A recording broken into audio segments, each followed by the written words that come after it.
Imagine a country with almost a billion people, just completely flipping its entire economic playbook, practically overnight. Well, that's exactly what happened in India in 1991. It was this one single year that pulled the nation back from the brink of total collapse and kicked off decades of incredible growth. But, and this is a big but, that growth came with a hidden cost, a puzzle that we're going to unpack right now. This right here perfectly captures the two completely different Indias. You know, on the left, you've got a world run by the state. You want a phone? Get on a waiting list for years. You want a car? You had pretty much one choice. And if you wanted to start a business, oh, you had to navigate a maze of government permits. But then look at the right. That's the India after it opened up. A world of competition, endless choice, and this unbelievable entrepreneurial spirit. This wasn't just some abstract economic shift. It changed daily life for everyone. So, the big question is, how on earth did this massive change happen so fast? I mean, this wasn't some slow, gradual thing. It was like an economic Big Bang. And to really understand it, we've got to rewind the clock. To get why that Big Bang was so explosive, we first have to see what came before it. See, after independence in 1947, India's leaders faced this huge task. How do you build an economy for a brand new and very, very poor nation? The choices they made would set the course for the next 40 years. And you know, the vision was absolutely noble. I mean, look at this. The goal, laid out in the very first national plan, was to lift people up, to open doors to a richer and more varied life. It wasn't just about money or GDP. It was about giving people a better life. This idea was the bedrock of India's economy for decades. So the path they chose was a kind of middle way, what we call a mixed economy. They didn't want pure capitalism, but they also didn't want complete Soviet-style control. The idea was for the government to run the really crucial industries, the commanding heights of the economy, but to also let a private sector exist just under some pretty heavy regulation. Okay, so this whole strategy was really built on four big ideas. First, growth, just making the whole economic pie bigger. Second, modernization, catching up with the rest of the world's technology. Third was self-reliance, which was a huge deal for a country that had just gained independence. And finally, equity, making sure that the benefits of all this growth were actually shared with everyone, especially the poor. But here's where those good intentions kind of went sideways. That goal of self-reliance led to the government creating this incredibly complex web of rules and regulations that became known as the Permit License Raj.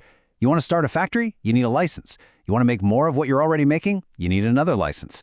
This system, which was meant to guide the economy, ended up putting it in a chokehold. So for about 4 decades, this system just kind of chugged along. But by the early 1990s, the engine was seriously sputtering. In fact, the country was speeding towards an economic cliff. Just look at this. This is how close to the edge India really was. By 1991, the country had less than 2 weeks' worth of foreign money in its reserves. What that means is, in 14 days, India would run out of money to pay for crucial imports like oil for its power plants, or machinery for its factories. The whole economy was about to just stop. Yeah, India was about to default on its international loans. That's basically the equivalent of a country telling the entire world, "Sorry, we can't pay our bills." It's a moment of national bankruptcy, and it's devastating for any country's reputation and its economy. So, with its back completely against the wall, India went to the world's emergency lenders, the International Monetary Fund, or IMF, and the World Bank. They managed to get a bailout loan of $7 billion to stop the immediate bleeding. But this money, it wasn't a gift. It came with some very, very strict conditions. And those conditions were a game changer. The IMF and the World Bank's message was pretty clear. We will save you from going bankrupt, but in return, you have to fundamentally change how your economy works. They had to tear down the license Raj, open their markets to the world, and drastically cut back the government's control. Just like that, the 40-year experiment with a controlled economy was over. So, forced into a corner by this crisis, India launched a series of radical changes that became known as the New Economic Policy. This was the exact moment that really unlocked India's true potential. These reforms are famously summed up by the acronym LPG. L for liberalization, which meant finally getting rid of that nightmare Permit License Raj. P for privatization, which meant the government selling off parts of its companies, and G for globalization, which meant tearing down the walls and connecting India's economy to the rest of the world. Now, these reforms were like an earthquake. They unleashed these powerful forces that transformed the country in ways that were both incredibly positive and, honestly, deeply challenging. They basically created a tale of two Indias. On the one hand, you had spectacular success. I mean, look at this. The growth in the country's GDP. That's the total value of everything it makes, just went into overdrive. The average growth rate shot up from about 5.6% to over 8%. The economic engine was finally roaring. But that growth had a really painful side. This story from the textile mills in the city of Ahmedabad tells that other story. See, as the economy opened up, these old protected industries suddenly had to compete with companies from all over the world.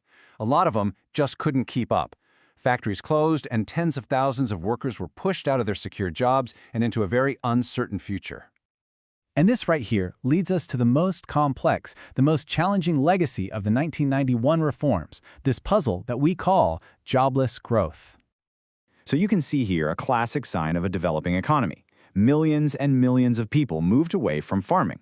Between the 70s and 2018, the percentage of people working on farms dropped from nearly 75% all the way down to under 45%. But the really important question is, where did all those people go? While the service industry boomed, it couldn't hire everyone.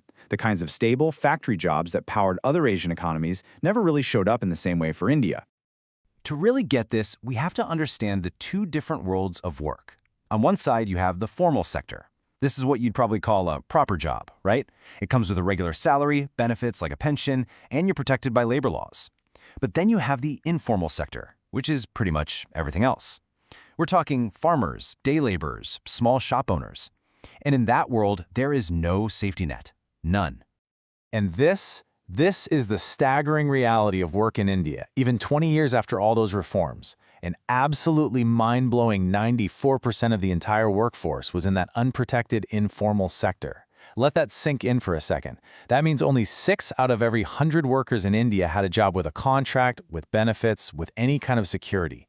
The vast majority had nothing like that. And that, right there, is the heart of the jobless growth puzzle. The country's economy is expanding, the pie is getting bigger, but it just isn't creating enough of those secure, formal jobs that are needed to give hundreds of millions of people a stable life. Look, the 1991 reforms were, without a doubt, a turning point. They pulled India back from disaster and turned it into a global economic power. But the story is far from over, and it brings us to the great challenge facing India today, the puzzle that those reforms left unsolved. How can the next wave of growth be different? How can it be the one that finally creates secure, prosperous lives for all of its people?